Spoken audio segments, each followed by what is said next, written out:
स्वागत है एक बार फिर से आपका स्टॉक 2020 में और मध्यक्रम में, यानी फ्री हिट और पिंच हिटर की बारी है। और फ्री हिट के तौर पे हमने शामिल किया है स्टेलाइट टेक्नोलॉजीज़ को।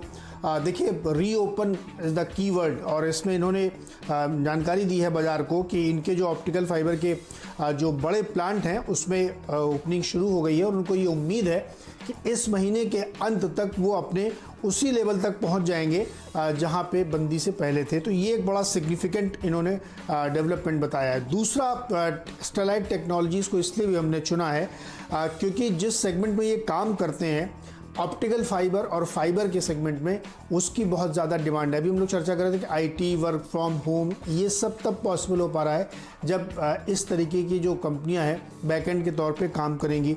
फाइबर, जो ऑप्टिकल फाइबर सेगमेंट में 7% इनके पास ग्लोबल मार्केट शेयर है और 45% मार्केट शेयर इनके पास फाइबर का है, और ये भारत की सबसे बड़ी कंपनी है। तो हमें लगता है कि इसमें फोकस करिए, और जिस तरीके से कंपनी कह रही कि वो लगातार अपने जो फैक्ट्री ओपन किए हैं उससे पूरा प्रोडक्शन कर लेगी इस महीने के अंत तक, वो एक सिग्निफिकेंट है।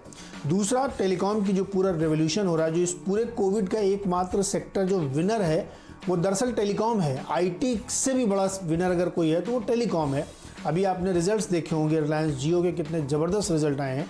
तो उसका कारण यही है कि आपको लैपटॉप चलाना है, आईटी में काम करना है, वर्क फ्रॉम होम कुछ भी करना है, आपको ब्रॉडबैंड चाहिए।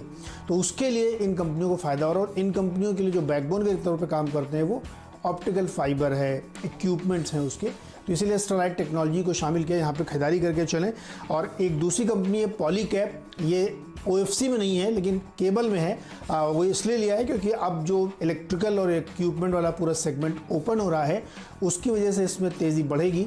रियल एस्टेट में अगर मूवमेंट आएगा तो इनका काम बढ़ेगा, क्योंकि ये बिजली काम करते हैं। हालांकि ये इंस्टीट्यूशनल सेगमेंट में ज़्यादा है और हमें लगता है उसमें अच्छी तेज़ी इसमें देखने को मिलेगी। तो इसलिए पॉलीकैब में भी खरीदारी करके चलें। स्टेलाइट का तो बयान ही बड़ा गजब का है। मैंने वो खबर ट्वीट भी की थी ओवर द वीकेंड, आप ट्विटर हैंडल पर जाकर देखिएगा। स्टेलाइट टेक्नोलॉजीज कह रहा है कि मई के अंत में, यानी इस महीने के अंत में, वो प्री कोविड लेवल पर आ जाएंगे। मतलब जितना प्रोडक्शन पहले हो रहा था उतना ही प्रोडक्शन वापस करना शुरू कर देंगे। तो ये शेयर तो मैं भी लेना चाहता था, लेकिन आपने अपनी टीम में शामिल किया है तो इसे कैप्टन चॉइस के जरिए लेने की सोचेंगे। बाकी टीम के शेयर्स भी आपके देखेंगे, लेकिन मुझे लगता है, देखिए, फोकस अब होना चाहिए इकोनॉमी के खुलने से फायदे होने वाली कंपनियों को।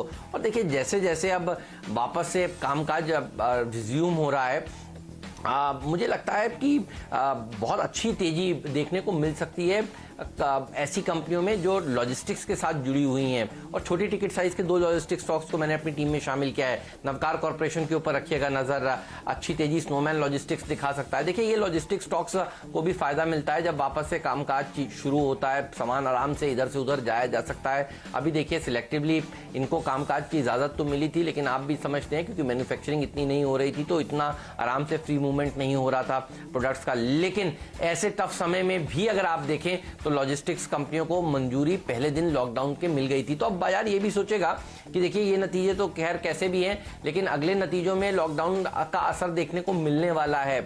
तो मार्च के तो अंत में देखिए हुआ था ना ये कोविड वाली दिक्कत, तो असली नतीजे जो आएंगे वो इस क्वार्टर के आएंगे, उसके ऊपर इंपैक्ट होगा। तो आपको वो स्टॉक्स खरीदने चाहिए जो कि दरअसल कामकाज कर रहे थे ज्यादातर समय ऐसे टफ एनवायरनमेंट में भी। तो इसीलिए मेरा फोकस अब उस तरह की कंपनियों के ऊपर होगा, क्योंकि बाजार देखिए आगे की चीजें डिस्काउंट करके चलता है। तो लॉजिस्टिक स्टॉक्स मुझे लगता है बहुत अट्रैक्टिव है, और ये छोटी टिकट साइज के शेयर हैं, ये बढ़िया प्रदर्शन आज के सत्र में दिखा सकते हैं। स्नोमैन पर भी रखिएगा नजर। ये कंपनी अब दरअसल अडानी ग्रुप की हो गई है, उन्होंने काफी ऊपर के लेवल पर स्टॉक को खरीदा है खुद, और अब देखिए ये स्टॉक अट्रैक्टिव लेवल पर नजर आ रहा है।